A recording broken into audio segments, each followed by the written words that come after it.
तो welcome guys to my YouTube channel. आज मैं आपके पास हीरो की V1+ वीडा प्लस एक्चुअली उसका रिव्यू लेके आया हूँ। अगेन आपने मेरे प्रीवियस ब्लॉग में या कभी किसी ब्लॉग में दीपक भाई को देखा होगा, इनकी गाड़ी है, तो मैंने सोचा इनसे ही यूज़र रिव्यू लेते हैं। बेस्ट तो यही देंगे कि कैसी है क्या है गाड़ी। तो एक बार वॉक अराउंड देख लो आप हमारी इलेक्ट्रिक वीडा का, कैसी है क्या है, LED सेटअप, इंडिकेटर, बाकी ये सारी चीज़ें हमारे दीपक भाई के बताएंगे। तो दीपक भाई के पास हम जाते हैं उनकी गाड़ी के साथ। बताओ दीपक भाई, तो फिर क्या है, कैसी है, कितने की पड़ी, सब लास्ट में बताना, बट आप इसके स्पेसिफिकेशंस बताओ कैसी है क्या है। तो ये स्कूटी मैंने जून 23, 2024 को खरीदी थी। लगभग 6 महीना हो गया मुझे इसको यूज़ करते करते। तो इसके बारे में थोड़े से फीचर्स पहले मैं बता देता हूँ, तो इसमें ज़्यादा अच्छे लगे। सबसे बढ़िया फीचर जो है वो है इसकी डिस्प्ले। 7 इंच की डिस्प्ले है, देखो और क्या काफ़ी ब्राइट डिस्प्ले, ब्यूटीफुल डिस्प्ले है। ऑटोमेटिक है, कितना भी सनलाइट हो दिखता है क्लीन, है ना? बिल्कुल दिखता है। और अगर मान के चलिए ज़्यादा ब्राइटनेस की ज़रूरत है तो ये ऑटोमेटिक एडजस्ट कर लेते हैं।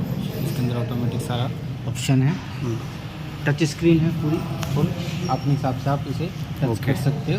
अगर आप राइड कर रहे हो उस टाइम पे ये काम नहीं करती है, इसके लिए ये हमारे ऑप्शन है, जॉयस्टिक है इसकी। अच्छा, तो देन आपको जॉयस्टिक पे हाँ, काम करना है। स्टैंड बाई है तो आप टच करके काम कर सकते हो। टच करके काम कर सकते हो। फॉर द सिक्योरिटी पर्पज़ इन्होंने ये ऑप्शन कर रखा है कि वाइल राइडिंग आप ये यूज़ नहीं कर सकते। ठीक है, अब थोड़ा इधर हम इसके ऑप्शन पे आ जाते हैं। इसके अंदर सबसे पहले ये है हमारा किल स्विच है। इसको अगर हम दबा देते हैं तो ये यहाँ पे लिखा था किल स्विच ऑन, आपकी जो स्कूटी है वो बंद हो जाती है। ये SOS बटन है। अभी ये करंटली इसका इस्तेमाल हम नहीं कर सकते हैं, फ्यूचर में कोई अपडेट आएगा तब इसका इस्तेमाल होगा। इसके अलावा ये सबसे नीचे वाला बटन है, इससे हम अपनी स्कूटी को चालू कर सकते हैं। इसको मैं ऑफ़ कर देता हूँ, ये हम चालू कर सकते हैं। चालू कर दिया। बीच वाला बटन है, ये क्रूज़ कंट्रोल का बटन है। क्रूज़ कंट्रोल भी आता है दोस्तों इसमें। हाँ, इसमें क्रूज़ कंट्रोल है। ये देखिए, जैसे मैं इसको प्रेस करूँगा तो अगर आप डिस्प्ले पे जाएंगे तो ये ऑप्शन इनेबल हो जाएगा यहाँ से। ये घड़ी सा दिख रहा है। हाँ, अगर क्रूज़ कंट्रोल को अगर आपको स्पीड बढ़ाना है तो इस बटन से, और अगर स्पीड घटानी है तो नीचे वाले बटन से हम घटा सकते हैं। लिखा भी हुआ है यहाँ पे प्लस और यहाँ पे माइनस। तो इस प्लस का मतलब है स्पीड अप और माइनस का है स्पीड डाउन।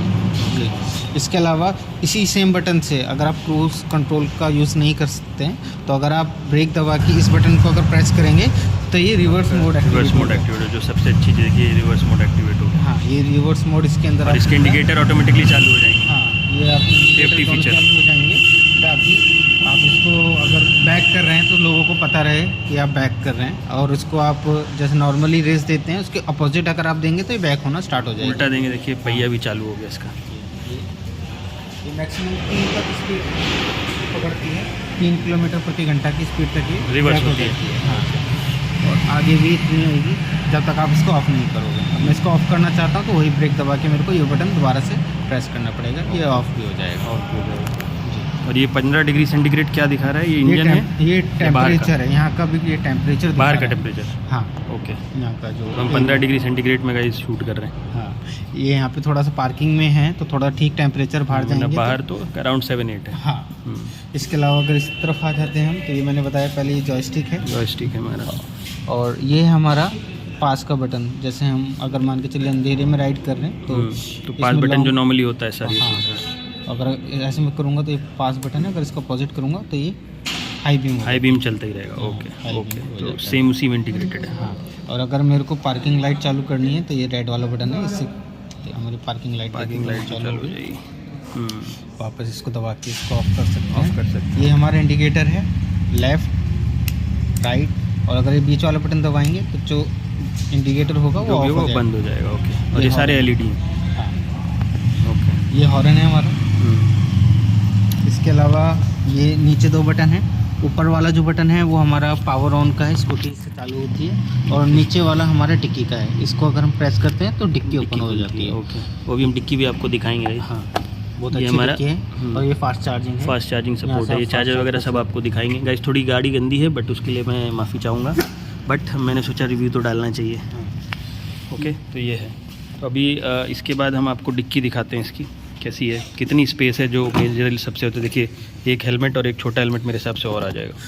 मेरे पास एक एक्टिवा भी है, तो अगर मैं उससे कंपेयर करूं तो उसकी और इसके मुकाबले जो स्पेस है इसका काफ़ी ज़्यादा है। उसके अंदर आपको हेलमेट डाल के एडजस्ट करना पड़ता है सही से। इसमें आप बस डाल के से सिंपल छोड़ देना। छोटा मोटा और भी कुछ डाल सकते हो, सब्जी वब्जी भी ला सकते हो। इसके अलावा यहाँ पे भी एक स्पेस दिया गया है, यहाँ पे भी आप कुछ रख सकते हो। बेसिकली ये स्पेस जो दिया गया है ये हमारे चार्जर के लिए है। चार्जर आप यहाँ पे रख सकते हो, बट मैं चार्जर कैरी नहीं करता हूँ क्योंकि मेरे को ज़रूरत नहीं पड़ती है। ओके, तो इस वजह से खाली रहता है, इसका भी हम यूज़ कर सकते हैं। ये है,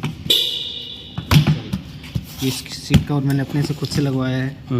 ऐसा नहीं आता है, ऐसा नहीं आता। अच्छा, प्रोडक्ट के साथ ऐसा नहीं आता है, बट ये इसमें अलग से लगवाया है। हाँ, इसकी जो सीट भी वो थोड़ी यूनिक है। अगर आप देखोगे तो ये टूटी हुई नहीं है, एक्चुअली ये बनाई है इस तरीके से गई है। अच्छा, हाँ, आप इसको यहाँ से 2 स्क्रू हैं, इसको खोल के अलग करके सिंगल कर सकते हो। हाँ। और इस पे फिर आप अपना कुछ वो जो कैरी करने के लिए पूरा कैरियर आता है वो लगा के इसको कैरियर वाला गाड़ी बना सकते हो। ओके, तो दीपक भाई इसको एक बार चार्ज करने में कितना टाइम लगता है? इसको चार्ज करने में लगभग 7 से 8 घंटा लग जाता है। अच्छा, फुल चार्ज होने जीरो से। ओके, फास्ट चार्जिंग पे नहीं, ये नॉर्मल चार्ज है जो हमारे को मिलता है घर के अंदर, जो हम चार्ज करते हैं। फास्ट चार्ज नहीं हो, नॉर्मल चार्ज। हाँ, नॉर्मल चार्ज की मैं बात करूँ। फास्ट चार्जिंग स्टेशन पे अगर हम जाते हैं तो लगभग 1 घंटे के अंदर ये 80% चार्ज हो जाता है। ओके, हमको जो चार्जर मिलता है वो नॉर्मल चार्जर मिलता है, नॉर्मल सॉकेट में भी लग जाता है। नॉर्मल सॉकेट में जो 6 एम्पियर का हमारा रहता है, मैं उसी में लगा सकते हो। जो पावर सॉकेट होता है उसकी भी जरूरत नहीं पड़ती है, उसमें लगा के आप सिंपल चार्ज कर सकते हो। और एक फुल चार्ज में कितना जाती है? एक फुल चार्ज में वो डिपेंड करेगा स्पीड पे, ऑब्वियस है। हाँ, but normal speed city rides में अगर आप इको मोड है, अगर आप इको मोड पे चलाते हैं तो लगभग 195 किलोमीटर कर लेती है। हाँ, एक फुल चार्ज पे। अगर इको सिटी में और इको है तो मतलब सिटी हो गई। आपकी स्पीड मैक्स उसमें कितनी आती है? 45 तक आती है इको में, गाइस। ओके, हाँ। दूसरा अगर आप राइड मोड पे जाते हैं तो वो थोड़ी डाउन हो जाती है, वो लगभग आ जाती है 80-85 के आसपास। लेकिन स्पीड बढ़ जाती है, कितनी बढ़ जाती है? उसमें आप लगभग 70 तक चला सकते हैं। ओके, जो लास्ट है हमारा स्पोर्ट्स मोड, उसके अंदर स्पीड लगभग 85 पहुंच जाती है, जो इसकी टॉप स्पीड होगी 85। और साथ ही साथ जो उसका टॉर्क होता है वो भी बढ़ जाता है। और उसमें कितना जाती है? उसमें 85 मैक्स जाती है, लेकिन कितना कवर करेगी रेंज? वो लगभग 60-65 दे कर देती है। ओके, 60-65 के आसपास में चली जाती है, बट उसकी ज़रूरत पड़ती नहीं है मेरे को। मैं क्योंकि सिटीज़ में चलाता हूँ, तो इको मोड, राइड मोड इस पे ही जाते हो। तो 3 मोड्स भी आते हैं इसमें बेसिकली। ओके, तो गाइस ये दिखने में गाड़ी अपनी ऐसी है, और इसकी लुक बहुत अच्छी है। आपको ये दिख रहा होगा, यहाँ पे लाइट दे रखी है, LED सारा सेटअप है इसका, एकदम स्पोर्टी लुक है इसका। इस वजह से मेरे को अच्छी लगी। ग्राउंड क्लियरेंस भी इसका अच्छा है। हाँ। इसकी एक्टिवा से ज़्यादा है ना आपके पास? तो एक्टिवा भी है। ग्राउंड क्लियरेंस एक्टिवा से ज़्यादा है। व्हील इसके देखिए, व्हील्स भी बड़े हैं एक्टिवा से। कितने बाई कितने के हैं व्हील्स इसके? देखना पड़ेगा अपने को। ओके, किधर लिखा है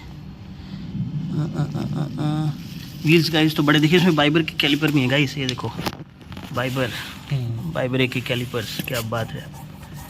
that is the good thing. Tyre में देख लेंगे साइज़, वैसे तो आपको दिख ही रहा है कितना बड़ा है। मेरे हिसाब से 12 का है सेटअप इसका, आई गेस। इधर वाले में पता लग जाएगा। जैपर के टायर्स हैं। हाँ, 12/1080 पीछे का टायर है, और आगे वाला भी 12 ही है। ये रहा 12/380। तो ये है बेसिकली पूरा ऑलरेडी सेटअप है। एक बार पीछे से भी देखो दोस्तों। ये मैंने एसेसरी अलग से लगवाई। अच्छा, ये अलग से एसेसरीज हैं सारी। अच्छा, ये नहीं आता है गाड़ी के साथ? डिफ़ॉल्ट नहीं आता है? नहीं आता है, लगवाना पड़ता है हमारा। ओके, ये मैंने इसके अंदर खर्चा किया है। ये सीट कवर, एक सीट कवर है। तो अब लास्ट में भाई हम पूछते हैं प्राइस कितने की पड़ी ऑन रोड। और ये दिल्ली रजिस्ट्रेशन है, राइट? हाँ, ये दिल्ली रजिस्ट्रेशन है। और मैंने फ्लिपकार्ट से परचेज करी थी। जब गया था शोरूम से, तो मैंने फ्लिपकार्ट की तरफ उसकी पेमेंट करवाई थी। तो जो मेरे को ये पड़ी थी 1,03,000 की पड़ी थी कैश में। मैंने पूरी पेमेंट करा था कैश में। हाँ, तो 1,03,000 फ्लिपकार्ट से। फ्लिपकार्ट के ऑफर वगैरह लगा के अराउंड। तो वैसे अगर नॉर्मल है तो 1,30,000 के आसपास पड़ती है। और इसमें कुछ वो नहीं मिला आपको कंसेशन जो मिलता है ग्रीन टैक्स या समथिंग कुछ होता है ना? कंसेशन वगैरह अब सरकार ने बंद कर दिया है। अच्छा, वो अब नहीं मिलता। हाँ। काफ़ी दी थी दिल्ली सरकार और केंद्र सरकार। हाँ। आज के समय में कुछ नहीं मिलता, सब बंद हो गया। ओके, तो ये था गाइस ओवरऑल रिव्यू इसका। बाकी क्या बोलते हैं, इसको चलाते हुए वीडियो मैं दीपक भाई से मांगूंगा, वो मैं एक अलग से डाल दूंगा। तो ये है सिंपल सी गाड़ी, और मिलते हैं अब अपने नेक्स्ट ब्लॉग में guys. Thank you, like comment subscribe करिएगा, बाय बाय।